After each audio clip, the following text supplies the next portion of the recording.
Thank you so much for having me here. The title of my paper is Plant Humanities in T.S. Eliot's The Wasteland.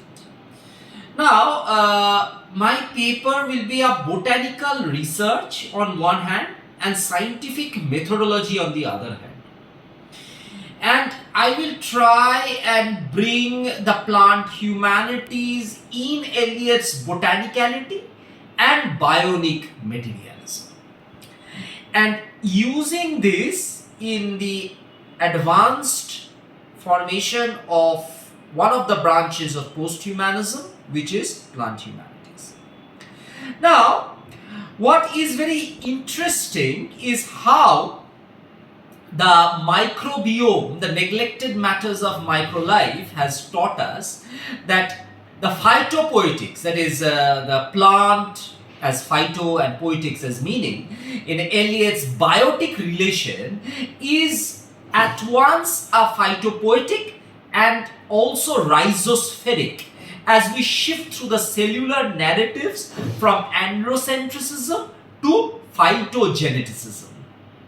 Now, if we start with a quote from The Microbiome, The Neglected Lives of Micromatter by Joella Jacobs, we see that when human looks at and smells flower, we are attracted by the same enticing color palette and varied scents as the other pollinating animals and might accidentally deliver a sperm package to the next flower we stick our nose in.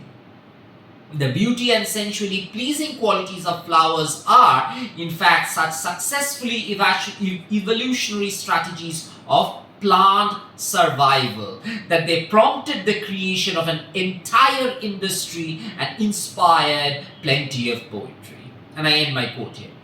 This erotically discharged gynaecium rhetoric is what Eliot inverts to express a sense of phyto-dystopian world of dry wasteland where blue humanities and plant humanities both conflate in the paradigm. The exhaustive nature of this dystopian semiosis is fostered on hydrodystopia and aquapoetics, as it is based on the semiotics of plant humanism. The dryness in the roots of the plants and the infertility is brilliantly amalgamated in the opening lines of the poem. April is the cruelest month, breeding lilacs out of dead land, mixing memory and desire, starring dull roots with spring rain. The dry roots and the dry land is essentially phytometaphoric counterpart to the infertility in male and phallic roots and the female wombland. The botanical life here talks about the absence of optimal level of water availability, which is the reason of both dull roots as well as the dead land. Now, when we look into this poem, we see that Eliot has referred to two particular flowers, that is lilac and hyacinth.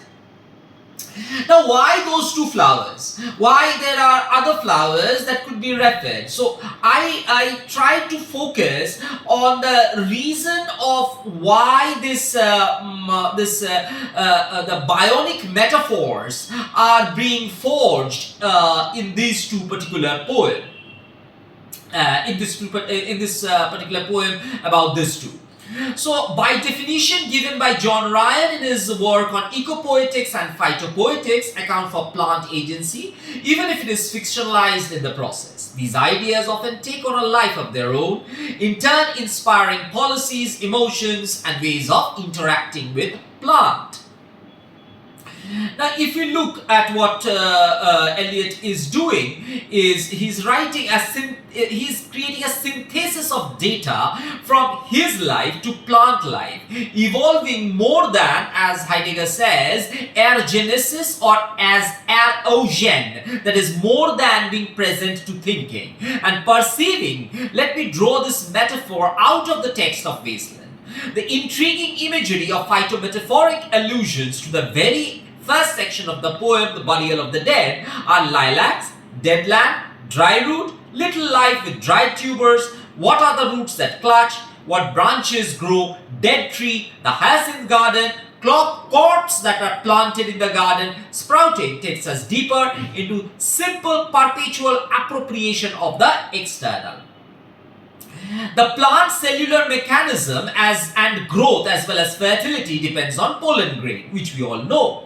So, according to Joella Jacobs, as I quote, pollen grains are multicellular organisms that contain male sex cells, and their job is to get the sperm to the egg to facilitate fertilization. Just like humans, the sexual reproduction of seed plant and algae depends on the union of male and female sex cells, that is sperm and egg. Now, end my quote. Thus, the disruption of this fertility is what triggers the opening line of Eliot's The Wasteland. The placentation of human reproductive episteme is parallel to the ovulatory in Botany. Paracarpos gynaecium of the lilacs are stressed out of fertility by the dryness in the roots. Sorry. And so is Eliot's parietal placentation. The placentation and the gynaecium structure in the wasteland tributes to the botanical research of Eliot. Eliot's use of the flower lilac is very significant. He writes breeding lilacs out of dead land. Arnold Arboretum writes about the 28 species of lilac in genus Syringa. He discussed the difference between the Asiatic lilies and the lilacs and finds the rare breeds of Japanese tree lilac. Syringa vulgaris, popularly known as lilac flowers, are discussed by him as, and I quote, Syringa vulgaris. The common lilies is the most popularly hardy flowering shrub, and the plant most strongly entrenched in the affections of New England people. In all probability, it was one of the first exotic plants introduced in this country. But just when and where this took place is unknown. The common lilac is one of the most accommodating shrubs, thrives in all sorts of queer places and often under adverse conditions. However, it appreciates a proper attention to the site and soil, and its modern progeny demands it. A slope where roots can enjoy good drainage and the branches be fully exposed to sun and air in the proper place is to plant the lilacs. The soil should be a good strong loam, and if lime be present, so much the better. And I end my quote. What invariably become inevitable in the common lilacs or Syringa vulgaris was not an English flower. It is not an English flower by birth, but has been a product of migration as well as cross-pollination. Just like Eliot's identity, the flower is a fractured metaphor of diasporic inclination. It is a formative of shrub category and eventually brings out the exotism of the foreign origin and the lack of its root in the history of English soul/soil. Again, just like Eliot's poetic oeuvre, lilac are most accommodating and have the capacity to thrive under adverse conditions. Eliot's American and French identity often merges in the inclusivity of English corporeality. The hermeneutics of his corporeal epistemology, like the lilacs, grow, and its root holds true under the condition of proper water drainage and the soil having fertile sensibilities of strong loam. With dryness depleting the cell of Eliot's existence, no doubt he would identify his condition with that of lilac. The lack of water, as discussed, is what brings this phytometaphoric content of Eliot and lilac together with the blue humanities, where water is a substantial theme. With lilacs, while the botanists bring a microbiological analysis to the table, the bionic materialism of Eliot's relation demands a closer analysis to the sympodial growth of lilacs as well.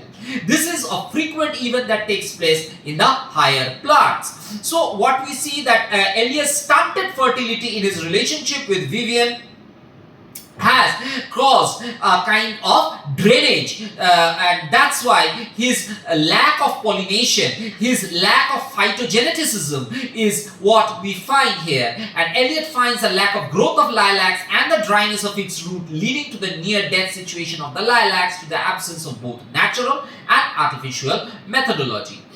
Now if we see that Eliot has historically evaluated and found out that Syringa vulgaris reveals that the shoot tip structure and is of the same nature as that of the angiosperm. When the youngest leaf form, it is the primordia. So what we come here, but that is that in Eliot's spring, life dries out. So what happens in natural order is disrupted by Eliot's post-humanist spring. Here the shoot expansion does not take place, and the axil of each leaf primordium dries out. In the post-humanist dystopia, the life force that is in binary to Eliot's spring is symbolically put forward through the lilacs and their growth. The growth syndrome is totally an aporia in Eliot's world of the wasteland. Other than lilacs, Eliot brings another flower in the powerful equation of phytosemiosis and aquadystopia, and it is hyacinth, also popularly known as Armenian grape hyacinth. It has a scientific name Muscari armeniacum and is a species of flowering plant in the squil subfamily, Scylodia of the asparagus family or Asparagicea. But unlike lilac, hyacinth is not directly referred as a flower, but in relation to the girl. You gave me, and I quote, you gave me hyacinth first a year ago. They called me the hyacinth girl. Yet when we came back late from the hyacinth garden, and I end my quote, the flower that was gifted is hyacinth. So the botanical presence of hyacinth is in absence presence. Now hyacinth is an interesting flower. It has multiple species, subspecies and genera. Variations on the physical features of the flowers also vary from the purple to blue to pale pink. Like lilac, hyacinth is also a mayflower, and thereby establishing the binary to the dystopian post-humanist setting of the wasteland. Organogenesis and the somatic embryogenesis from the callus culture in the Muscari armeniacum, we see that it is very fast in its rejuvenation and is highly regenerable due to its efficient genetic formation system. And why is that? Due to 2.4 dichlorophenoxylatic acid, 2.4 DOT naphthalanacetic acid, that is also called NAA, or 4-amino 3.5.6 trichloropioclinic acid. As a result, Muscaria armenicum or hyacinth are very prolific. High frequency of callus formation can be easily obtained from its leaf explant. The somatic embryos are established on initiation. So we can find that it grows the medium and can be supplanted with the 4.5 mu M2 and 4D, that is 54 mu M NAA respectively. As a result, hyacinth has a supremely active growth rate. Unlike lilacs, they don't fade away from existence. The tenacity of hyacinth works like a synaptic memory in Eliot, something which regenerates again and again. The fragility of lilac can be contrasted with the tenacity of hyacinth in the mode of survivability. Thus, the actant hyacinth persists in being the difference to the objectified flower in the girl. Here the microbiome indicates that the micromatter in the cellular formation of Muscari armeniacum are symbolical life which keeps regenerating even in this dystopian wasteland.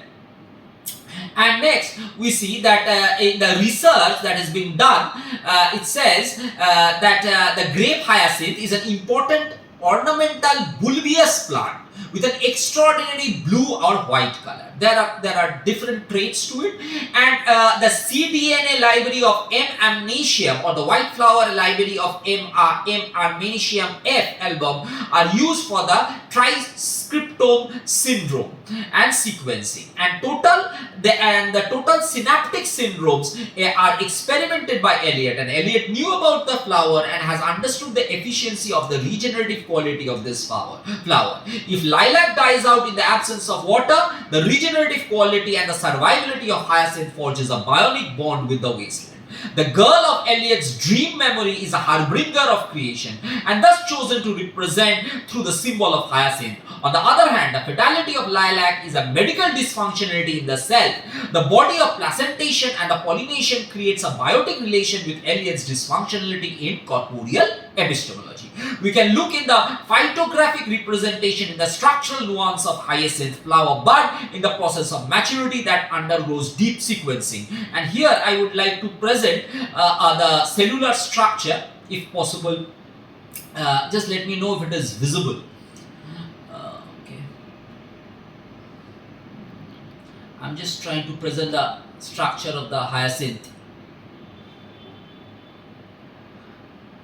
Is it visible? Yes, this is the micro presentation of the structural nuances of on the left, that is E, we have the blue hyacinth. On the right, we have the molecular formation of the white hyacinth. And what we can see in this diagrammatic representation is that the entire molecular structure, it is a very interesting paradigm, and this molecular structure informs us that if we have the 4 chromo-CO, CS and 3 macro-CO, and the entire molecular structure comes down into the daffodil. And if you have the 4 chromo-CO in CH and 3 malony-CO, and it mixes with the Narlingian and Clario-CH1, what happens is that we are coming into the cyanidine, which is the white part of the molecular structure. So thank you. To conclude, I will talk about a little about the botanical experiments that are being done here, and as a result, Eliot's idea of the chemical neurosis as prevailed in this particular diagram, we see that the anthocyanin here are determined by the high performance liquid chromatography, or HPLC. When we are looking from Eliot's point of view, what he deduced from this chemical and biotic process of the flowering and the blossoming of the hyacinth is its ability to regenerate under chemical influence. He never describes the flower's pigmentation. So either way, white or blue, what comes out in the symbolist manifesto is the formatting of the hyacinth girl rather than the hyacinth flower. The girl here is less a personification of the flower and more a metonymic reference to the reframing of the past. The nostalgia associated with Eliot's line cohabit the German Romantic movement and the Stramundrum movement. And here I quote from Eliot, "Your arms full and your hairs wet. I could not speak, my eyes failed. I was neither living nor dead, and I knew nothing. Looking into the heart of the light, the silence. Oed und Leere das Meer." Indicate the German spirit of Goethe and Herder in its liberating effects from the society and the compulsive modality to the ethical jurisdiction, and is a reminiscent of Goethe's Dichtelung und Wahrheit and Herder's journal Mien Ries. Here the body of the hyacinth girl is not painted by Eliot like Peter Paul's Rubens' Bath of Diana, but is fixed by the gaze. And what we see in this biological coordinates of human anatomical geometry is that the narratives of both the hyperspace of the girl and the Eliot's volatility is conflated, and the sickness that he often comes in the later part, that London Bridge is falling down, falling down, falling down. Here he brings the aporicity of the falling of the phallic structure. So London Bridge, if London Bridge is the phallic structure, it falls. And the illness, that is Eliot's third illuminating idea of the medical humanities. So from plant humanities to blue humanities to phytogeneticism, and finally to the medical humanities. Eliot's idea of medical humanities or medicinal posthumanism becomes evident when he explored the familiar geometry of human anatomy with familiar non-human agentiality. The corpse that has been planted and the dog that will dig it up again is connected by the disease of humanity. creating a recyclable materiality as a body turned into manure. And non-human dog, that is anagrammatically can be God, dog God provides a placebo effect here. This brings the medical philosophy as a binding contrast between the body and the mind, as the epistemic and ontological becomes the empirical phenomena, creating the teleology of Aletheia. The gaze of Eliot in trying to perform the diagnosis, deconstruct the illness, and thereby brings us to the ontology of unconcealment, which Heidegger discusses as Unverborgenheit of Heidegger. It is originally the translation of Greek's aletheia, which generally means the truth.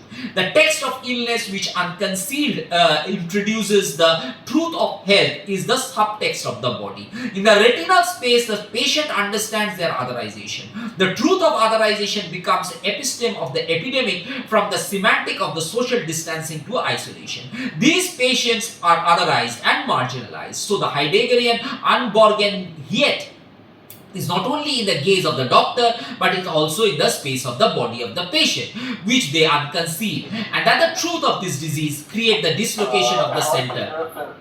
Yes. I'm just concluding. So, it's actually it's a long research paper. I beg your pardon for going a bit beyond the time. I'm just concluding.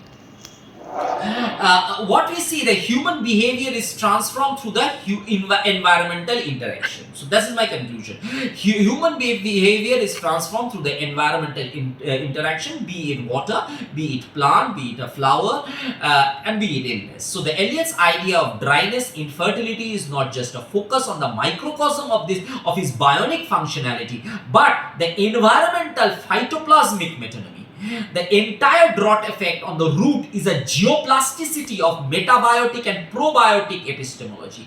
The component of matter and energy show that Gaia is non-panpsychic but metabiotic to carry out autopoiesis. The relationship between the water and the roots of the tree is semiotic and symbiotic, therefore creating no transcendental signifiers. The inability of the root to draw water is, however, not the ecological disease but a probiotic one, centering itself in the value-addedness of Eliot's unproductive biodegradation. And Eliot's exclusivity of the focus comes through the disease of infertility as well as the inability of the roots to draw water, which teaches us the hyperspace of Plato's Pharmakos, where the balance of health and the wholeness of nature is disrupted by the text of cure. The cure is organizational, and Eliot's body is the fallacy of organizational closed space. So what we find is the disappearance, not dysfunctionality, of the body in the poem The Wasteland. Thank you so much.